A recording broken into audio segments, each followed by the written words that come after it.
At 10 a.m. today, I made my last debt payment of $7,038. So in 12-ish months, I've paid off about $49,000 in debt, and it feels damn good. So I want to go through what I did, how I got there, some of the difficulties, lessons learned. I have some thoughts, and I also want to discuss goals going into the future. Quick little caveat here. I am not a financial advisor. I am not a money expert. I know nothing about nothing. I'm sharing my experience, what I learned, what I messed up on, and all of it. So, you know, don't think you're getting like real money advice here. I'm just sharing like what I did and how I did it.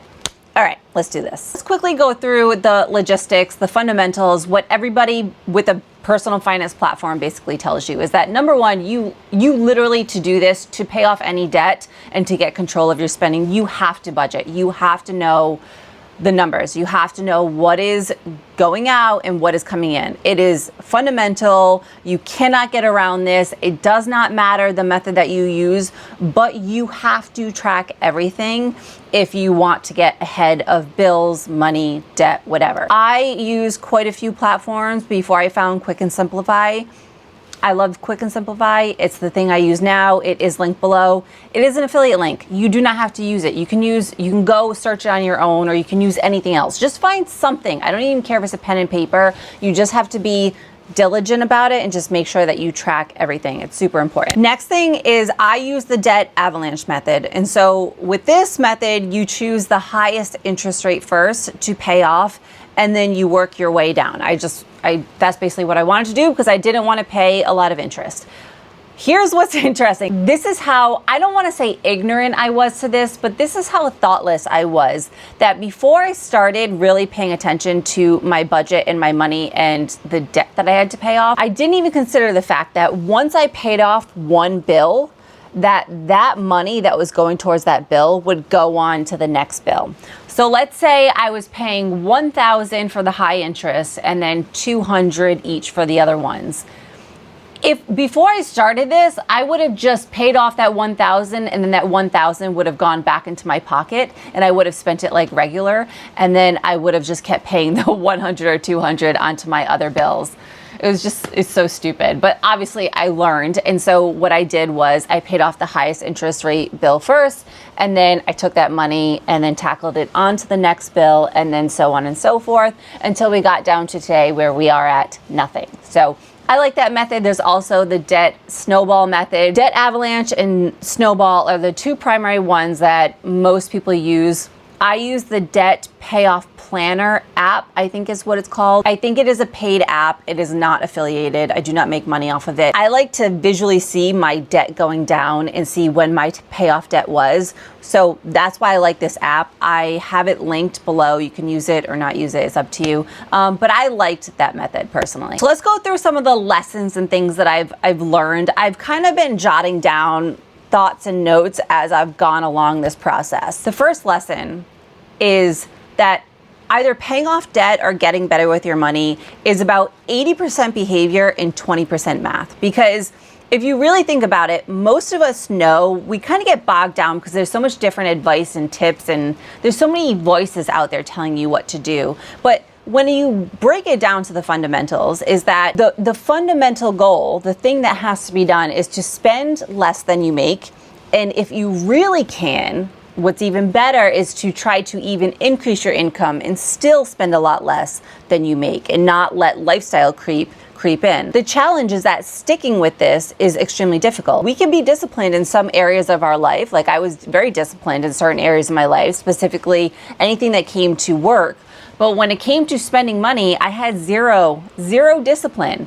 And so that's why I say the math is just that, just spend less. Of course, there's other things that go into it, but like the basic thing is to spend less than you make. It is discipline and delayed gratification that is required. And that is the most difficult thing because it is uncomfortable and it is boring. It is so slow, and it's so easy and fun to buy something new and get that dopamine hit. It is instant gratification, and we're so used to that. So yeah, behavior is like 80% of it, which is why discipline moves the needle. So it's super important to know that and lock in. The next thing I learned is that wanting something or craving something is habitual.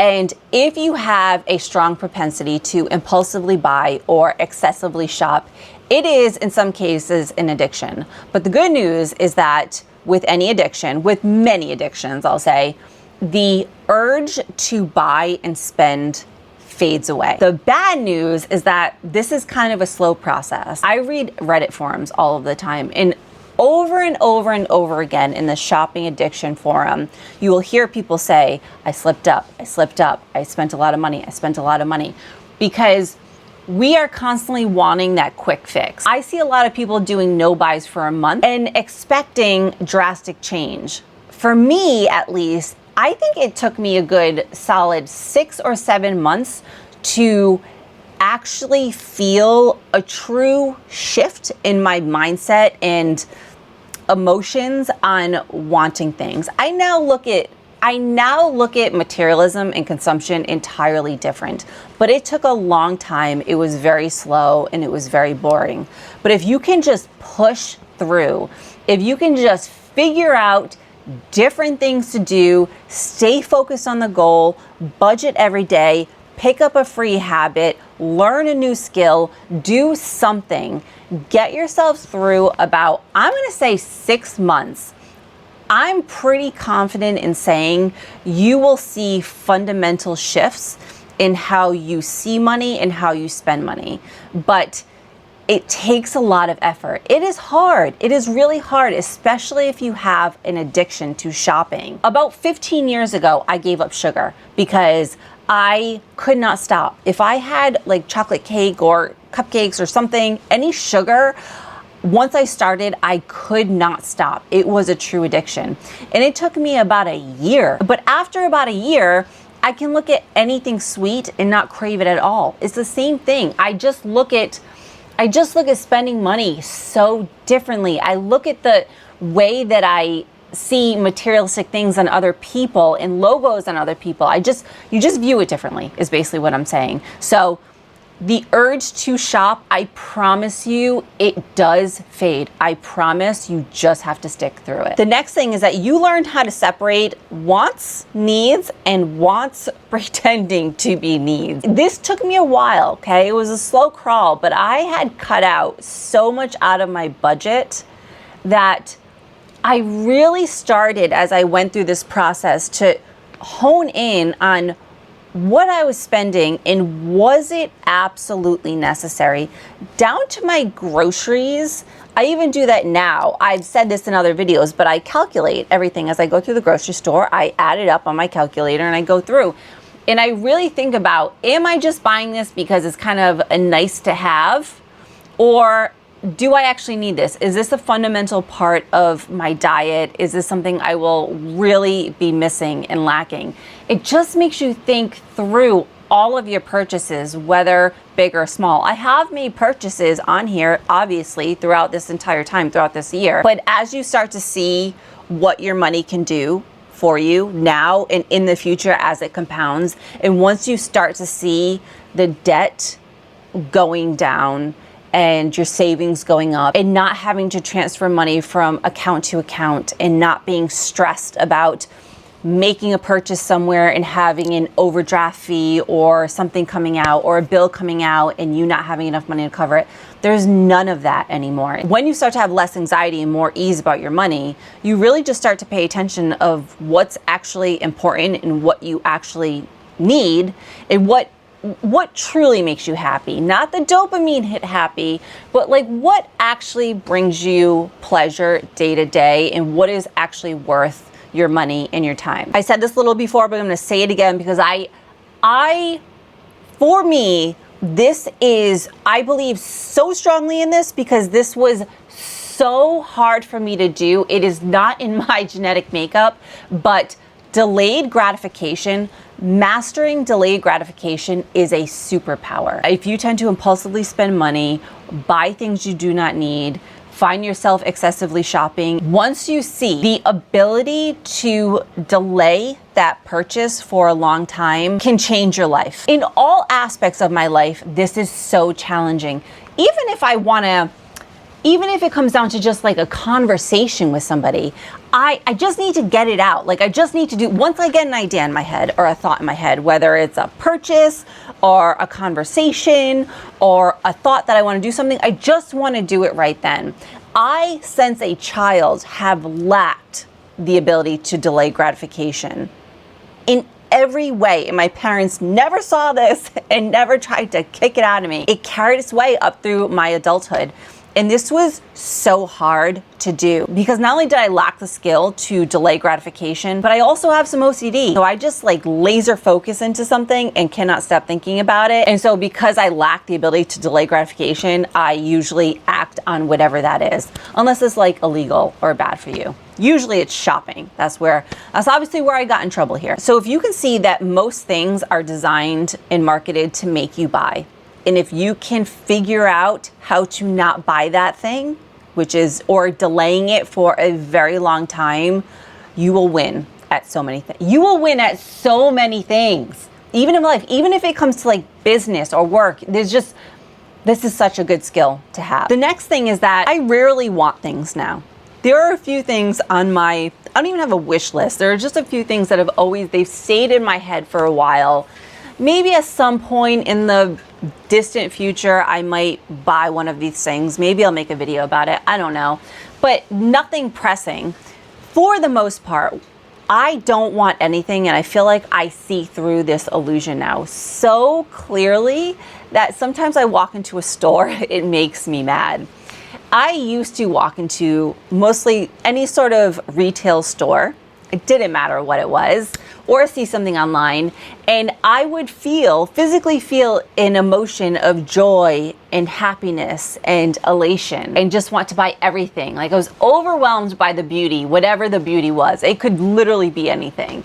But now I walk by a store, I walk into a store, and all I see is marketing. I see plastic, I see fabric, I see markup. I feel like a fuzzy filter has been lifted from my eyeballs. I've been trying to think about how I can articulate how I feel about this. All of these companies, marketing companies or companies that make products and services, are just trying to take my money. And I'm just like, hell no, I'm keeping my money. But it just feels like stuff. It's just like, I'm so turned off by all of it now. So yeah, I just feel like I just see all the marketing tactics. I see all of these overpriced things now, and I'm like, what the hell are we doing? And it's just like more and more and more. It's just so much consumption. It's crazy. My camera died, so I had to change it out, and I am sweating. I don't know why. I'm usually freezing all the time, but I'm sweating right now. The other thing I just wanted to talk about was just the emotion tied to it, because I made the payment today over the phone. I called the loan for my car. The last payment was to pay off my car. And I made the payment. I just felt so light and so good. I didn't know if I would actually feel anything. I'm like, I'm just gonna like do it and it's fine. But it just feels like a pivotal moment. It just feels like, okay, now I can take all of my money and just stack it, just save and save and save. Before, I just felt like it was going into this black hole. I was just spending thousands of dollars of my hard-earned money was just going into this black hole, a black hole that I created. And I didn't tell anybody about it. Nobody in my life really knows, because I think it would be anticlimactic for them. They'd be like, oh, okay, great. I mean, my boyfriend knows, obviously. He's super happy for me. My sister is super happy. She's like my biggest cheerleader. But in life, nobody knows, but like I know. And it's such a good feeling. And I drove home today in my car, and I was like, I own this car. Like, this is my car. It's my car. It's not their car. It's my car. I own this car, and I'm going to run it into the ground. And I'm so happy to say that.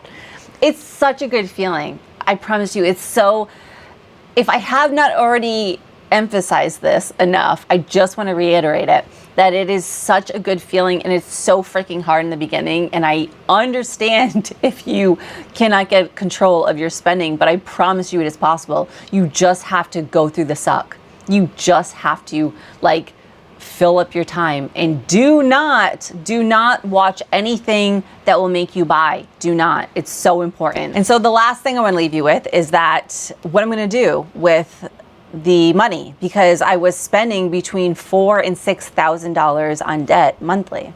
And so going forward, my goal is to have a 75% savings rate. Now that might go down. It depends on where we move. My boyfriend and I will likely move at some point in the future, and it depends on where we move. So my savings rate might fluctuate a little bit, but I do not want it to dip below 65%. So that is my ultimate goal. But for right now, a 75% savings rate I think is solid, and that's what I'm gonna do. And so cheers to being debt-free in 1 year.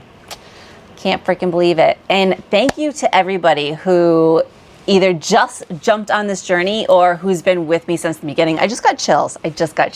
Because like there are some of you, I see you in the comments that have been here since the beginning, and it's just crazy. So I appreciate you so much. Thank you. And I'll see you in the next one. Okay, thanks. Bye.